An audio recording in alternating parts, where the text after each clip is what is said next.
आज आपण ready to eat food packet खातो, बरोबर?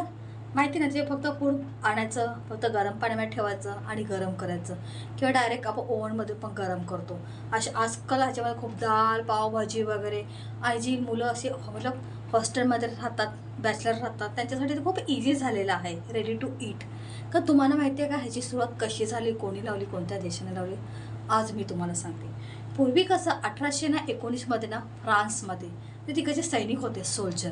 आता सोल्जर म्हटलं होते काय, आता सैन्य म्हणजे सोल्जर लढणार की जेवण बनवणार. मग तिथे ते जेवण घेऊन जाताना ना त्यांना खूप सामान असायचं. म्हणजे एवढं सामान ते कॅरी कसं करणार, कारण की आधीच त्यांच्याकडे सैन्य म्हणजे सोल्जर असल्यामुळे त्यांच्याकडे आधीच ते त्यांचे वेपन्स वगैरे असतात, बंदूक गन वगैरे. आणि पुन्हा त्यात हे जेवणाचं सामान हे कसं काय ते सगळंजण कॅरी करणार, सगळं कसं काय घेऊन जाणार. आणि कधी कधी माउंटेन म्हणजे डोंगर वगैरे चढायचं तर कसं काय हे करणार. मग तेव्हा काय झालं, 1809मध्ये ना फ्रान्समध्ये ना निकोलस ॲप्रेट म्हणून नावाचा एक माणूस होता. मग ते पण सोल्जरमध्येच होते. त्यांनी हे रेडी टू कुक याचा शोध लावला. पहिलं ते काचेच्या बाटलीमध्ये, काचेच्या बॉटलमध्ये ते असायचं.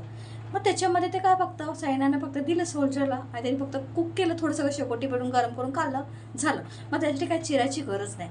असं असं ते करत गेले.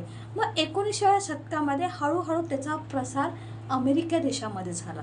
मग अमेरिकेमध्ये तर त्याचा पुरेपूर वापर झाला, की रोज म्हणजे आले की रेडी टू ईट हे करा आणि फाडा पॅकेट गरम करा ओव्हनमध्ये आणि खा.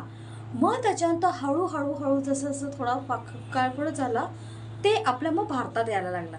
आता तर सगळीकडेच ते आलेलं आहे. आता रेडी टू ईट मॅगी पण आहे, फक्त गरम पाणी करा आणि खा, किंवा ते पॅकेट काढा, गरम पाण्यामध्ये ठेवा किंवा ओव्हनमध्ये ठेवा, खा.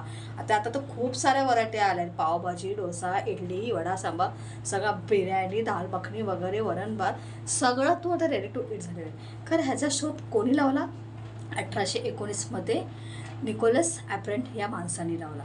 तर अशाच वेगळ्या माहितीसाठी चॅनल लाईक, शेअर आणि सबस्क्राईब करा.